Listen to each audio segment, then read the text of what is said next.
Hey guys, so let's have a look at this question. So in this question, you have a smooth rod which is fixed at an angle theta with a horizontal. At the bottom end of the rod, there is a fixed charge Q. You have a bead of mass M, which is having a charge Q as well, and that can slide freely on the rod. It's mentioned that the equilibrium separation of the bead from the charge is x naught. So you need to find out what's the frequency at which this bead will be oscillating when it is being displaced from its equilibrium position, right?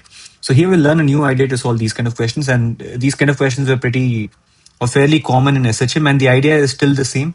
The idea is we'll ultimately try to arrive at the equation A is equal to omega squared x, right? We'll displace the particle by x distance from the equilibrium position, calculate net force acting on it, and then from the net force calculate acceleration. We'll try to make acceleration proportional to x. From there we'll find out omega, and omega will give us the frequency as well, right? So here we'll learn a slight mathematical way of dealing with it while we are solving this question, right? So let me first write down the equilibrium condition. So at equilibrium, the bead is stationary. So the bead is stationary because there are two forces acting along the rod, and that is one is your component of mg, which is mg sine theta, and the other is your electrostatic force of repulsion, and the electrostatic force of repulsion is kqqq by x naught squared, right? So this is one equation we'll make use of later. Okay, so this is your equilibrium condition. This is at equilibrium.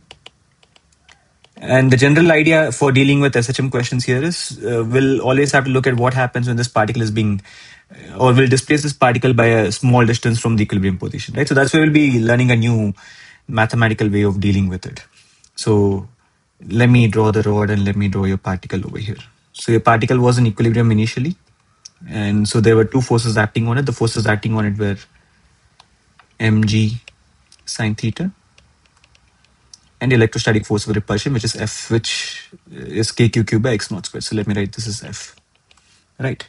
So if we displace this particle by a small displacement x right now, mg sine theta remains constant, but your force F changes over here. And if you notice, this force is not proportional to x in a way, as in you know that your electrostatic force is a inverse square law, so it will vary inversely proportional to x squared. So the idea here is to somehow get it proportional to displacement from equilibrium position.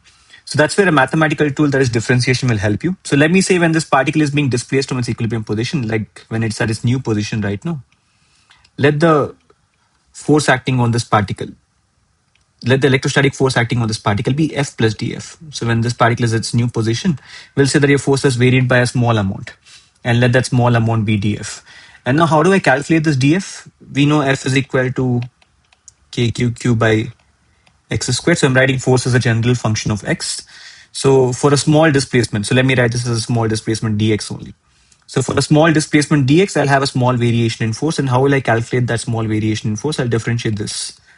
So I'll get df is equal to minus 2kqqq by x cube into dx. So this is your small variation in force for a small displacement right now. So now when this particle is at its new position, when its particle is at its new position, you still have mg sine theta acting. And now the force acting on this particle is F plus dF when it has been displaced by a distance of, let's say, dx from its equilibrium position only. Okay, so I know mg sine theta was equal to F. And if you notice this dF is negative in sign, what does negative sign over here imply? That as x increases, the force decreases. So mg sine theta will be your dominant force. So we'll see that this particle will have a net force in the downward direction only. So what will be a net force in this case? Your net force will be equal to mg sine theta minus of F plus dF. So it'll just be equal to dF only. And what's the dF equal to? That dF is equal to 2kqqq by x cube. Let me write x naught because we are displacing it from that position only. Your x value was equal to x naught when you're giving it a small displacement into dx. And now you see that your net force is proportional to your displacement from equilibrium position. So this is an idea which we'll be using very often in this chapter and also in SHM based questions. Wherever you don't have a force which is proportional to displacement, you will try to convert it into a proportional displacement part by kind of using the idea of differentiation over here. So now we see that your net force is proportional to x. So how do we calculate acceleration? Your acceleration is equal to net force by mass. So your acceleration in this case will be equal to kq cube by mx naught cube into dx. So this term becomes equal to omega squared. And once I know omega squared, I can find out frequency. So So your frequency will be equal to omega by 2 pi, right?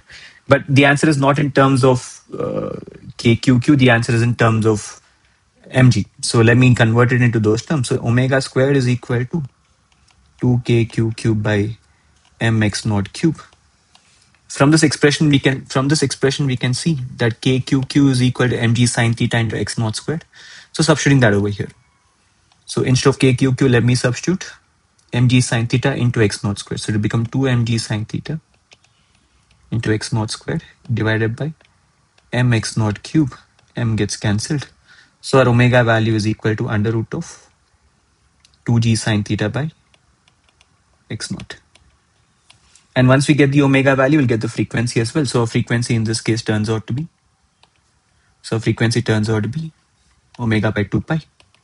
So we'll get frequency to equal 1 by 2 pi under root of 2g sine theta by x naught. So this is a concept which will kind of repeat a lot in electrostatics. So even in further question, we'll be seeing as make use of this idea. That is, you can convert, you can write this expression as proportional to x by making use of differentiation. So hopefully this was useful to you. See you in the next video.